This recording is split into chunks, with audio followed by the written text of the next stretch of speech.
Halo semuanya, jadi di sini saya akan menjelaskan mengenai irisan kerucut, khususnya itu hiperbola.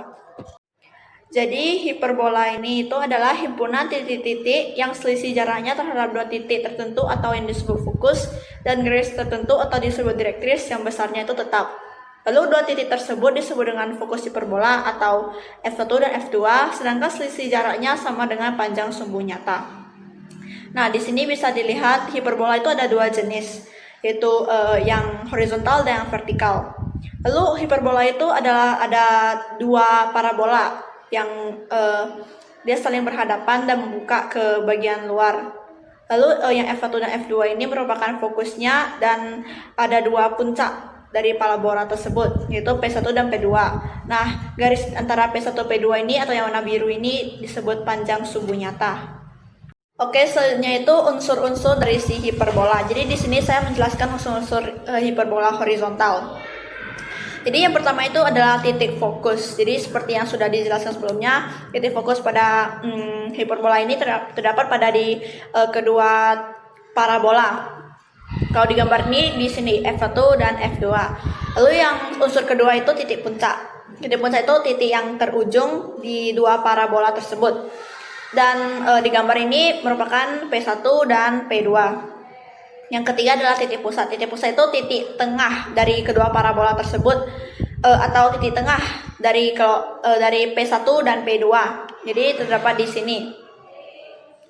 Lalu yang keempat itu sumbu utama atau sumbu transversal. Jadi sumbu utama itu pengertiannya itu merupakan garis yang melewati 5 titik tadi, yaitu 2 titik fokus, 2 titik puncak, dan 1 titik pusat.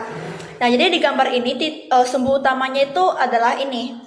Jadi dia melewati titik-titik tadi, atau bisa dibilang di gambar ini sumbu utamanya itu sumbu X. Lalu yang kelima ada sumbu sekawan atau sumbu konjugasi. Sumbu sekawan ini merupakan sumbu yang melewati titik pusat dan dia tegak lurus terhadap sumbu utama. Jadi kalau di gambar ini merupakan sumbu Y. Jadi dia itu tegak lurus terhadap sumbu X. Yang keenam itu asimptot. Jadi asimptot ini pengertiannya itu garis yang mendekati sebuah kurva tapi gak pernah memotongnya. Jadi di gambar ini asimptot itu merupakan garis si A1 ini dan garis A2 ini. Jadi dia itu bakal memanjang ke atas tapi dia gak bakal menyentuh si parabola yang merah-merah ini. Lalu ada sumbu nyata. Sumbu nyata itu yang tadi juga udah dijelasin, P1 dan P2, panjang dari kedua puncak tersebut, antara kedua puncak panjangnya yang warna biru ini. Dan jarak dari pusat ke P2 atau P1 ini disimbolkan dengan A. Jadi kalau misalnya P1 ke P2 itu panjangnya itu 2A. Lalu yang ke-8 adalah sumbu imajiner. Jadi sumbu imajiner tuh gini. Kita bakal bikin segi panjang dulu di gambar ini.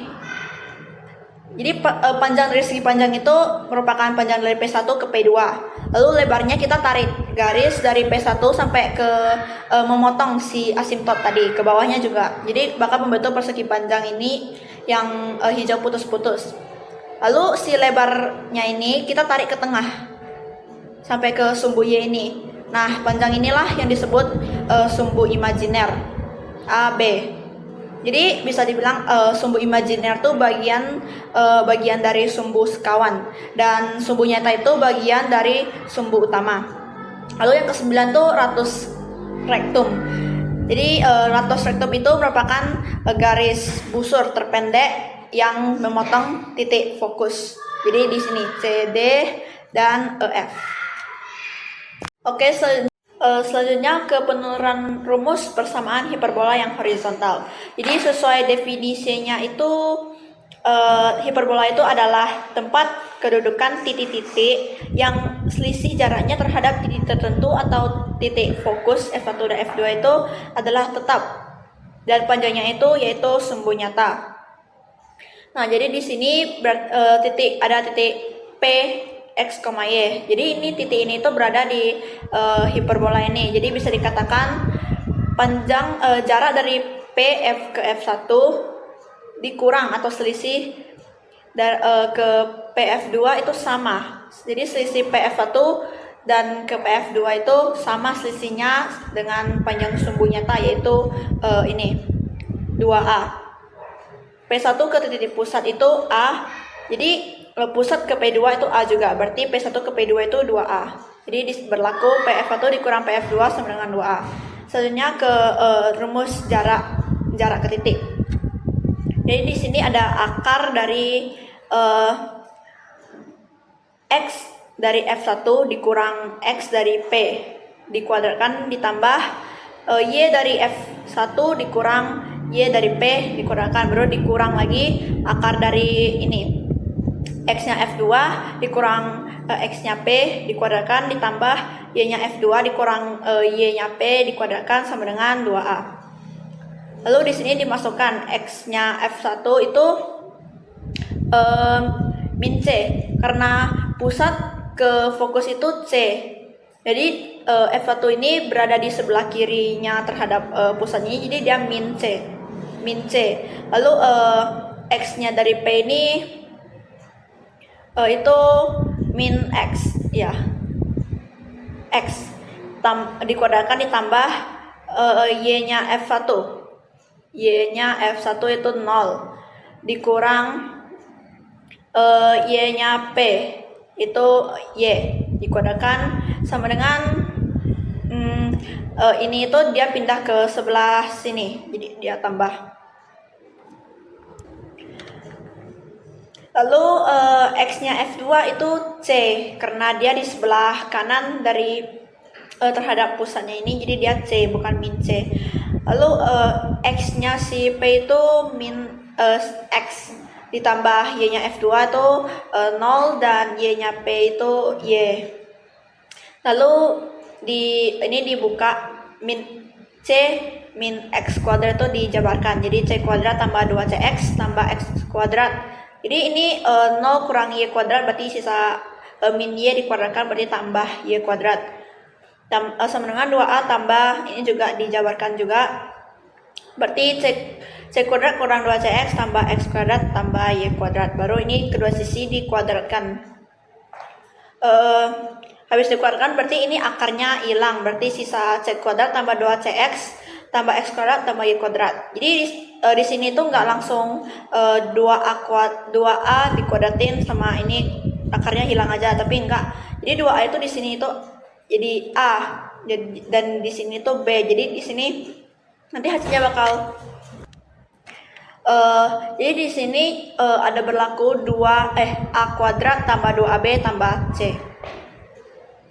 Jadi di sini A-nya dikuadratin berarti 2A dikuadratin jadi 4A kuadrat tambah 2 kali 2A dikali ini B semua ini dan C-nya itu udah dikuadratkan juga, berarti akarnya dari ini itu hilang. Jadi sisa C kuadrat kurang 2CX tambah X kuadrat tambah Y kuadrat.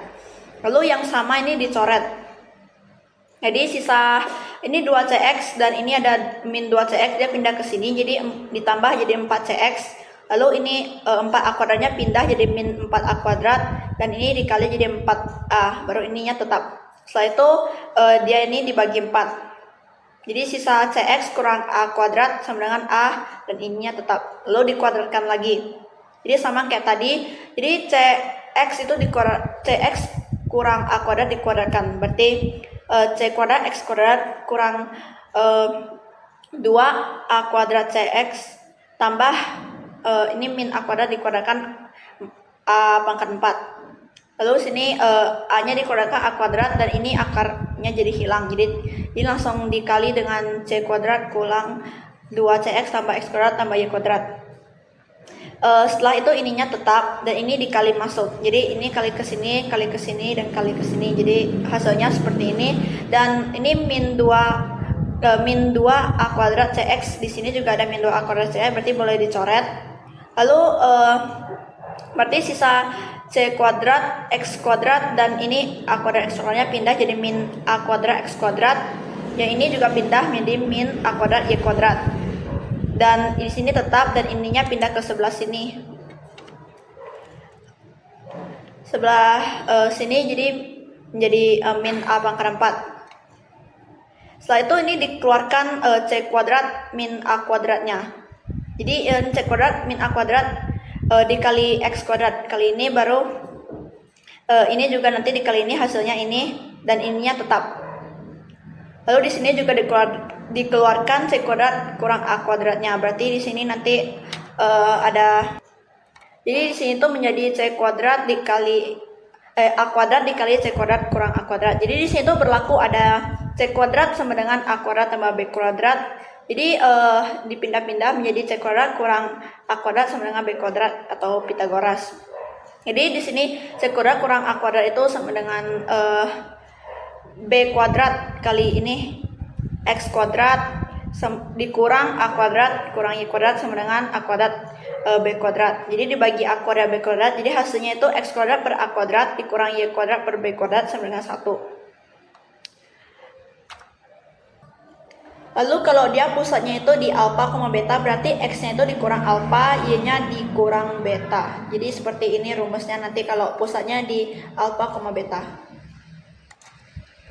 Selanjutnya ke penurunan rumus persamaan hiperbola yang horizontal. Jadi sesuai definisinya itu hiperbola itu adalah Lalu selanjutnya menghitung penurunan persamaan asimptot hiperbola. Jadi untuk menghitung penurunan rumusnya kita perlu menggunakan persamaan yang tadi kita dapatkan, yaitu X kuadrat per A kuadrat dikurang Y kuadrat per B kuadrat dikurang 1. Lalu di sini kita ubah aja tempatnya, jadi Y kuadrat per B kuadrat sama dengan X kuadrat per A kuadrat kurang 1. Baru ini dikali B kuadrat per X kuadrat. Jadi Y kuadrat per B kuadrat dikali B kuadrat per X kuadrat itu B kuadratnya dicoret, jadi sisa Y kuadrat per X kuadrat. Lalu sama dengan X kuadrat per A kuadrat dikali ini, jadi X kuadratnya dicoret, jadi sisa B kuadrat per A kuadrat.